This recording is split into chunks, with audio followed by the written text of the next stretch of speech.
The real reason you have SI joint pain is that your SI joint is shit. Sensitive, hidden in imbalance, incredibly weak, and tight. Now, my SI joint was shit as well. I couldn't sit in a chair for longer than 5 minutes without shifting side to side. I couldn't stand straight without leaning over.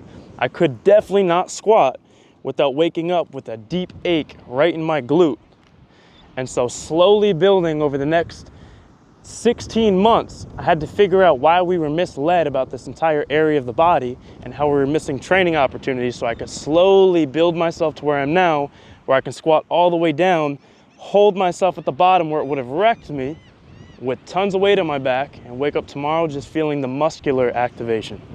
And so I know we're probably wondering a couple things already. One, how were we misled about the SI joint? And two, more importantly, why are we on a fucking beach? So the important one, I'm on the beach because we're on the LBA workshop tour. We're doing our last few stops in Tampa and Miami, and commercial gyms don't really vibe with this whole lecture with the corner of the gym and a machine. They don't like me, I don't know why. So here we are. To get into how we were misled about the SI joint, we're gonna use some common sense, right? I got notes because this is a dire situation. I want you to get every ounce of wisdom I can. I don't want to forget anything important. So first, just Google SI joint pain, and let's put on the screen what you're going to get. You're going to see aggravated bones, a skeleton of your sacroilium where the pelvis is, and you're going to just see red lines of bones, and you might see injections. So maybe if you're lucky, you get ligaments. This leads you to think this is just a bone on bone issue. Am I developing an arthritic sacrum? What is the problem going on? You don't realize if we actually look in the area, yes, there is tons of ligaments, and that is adaptable.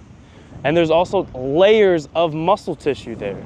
So we put one of those animations that show stripping away layer by layer of that sacrum area. There's tons of adaptable tissue that we could get to. But when you only see the images of the bones, and the treatment that logically follows is, well, the inflammation's bad. You start masking symptoms. You don't ask why is it inflamed, and then boom, you're now in this loop of trying to dull away a symptom that is a cry for help. And so we're misled because we don't even know what the SI joint is. It is where bones meet. But what's controlling that? What's controlling the forces on it? How do you bring healing to that area with any tissue nearby? There's things there. And so until I realized that, all I was doing was just trying to be more and more careful. I'd stop squatting deep, and I'd only front squat. And then I would stop doing that and only do leg press. And all of a sudden that would wreck my SI joint. And so first we have to understand the actual anatomy.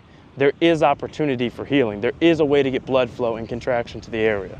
That's important. With all the outer glutes, with all the very low back muscles, the erectors tying in, that's where we're gonna hit today with exercises. The loop of sensitivity. So we get into the first exercise. The reason why sensitivity will shut it all down for you. As an area gets sensitive, things start to shut down. It inhibits. Your body learns it's not safe to contract. I don't want to hurt myself. Let's avoid that. So the muscle atrophies and it loses its ability to properly contract. So when the sensitivity happens, things shut down. And when things shut down, the protection goes away. It literally shrivels up. The blood flow gets less and less. Your body learns, it forgets how to hold tension to protect what is under the muscle, bones and joints.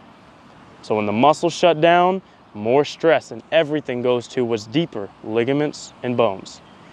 And then what happens, you lose protection, it makes it even more sensitive. So things are sensitive, it shuts down the muscle, goes to the bones and joints, that makes it even more sensitive, and this vicious loop starts. So before we try to bodybuild our glute and SI joint, we're gonna first start to desensitize. We're gonna do it with a single leg iso hold.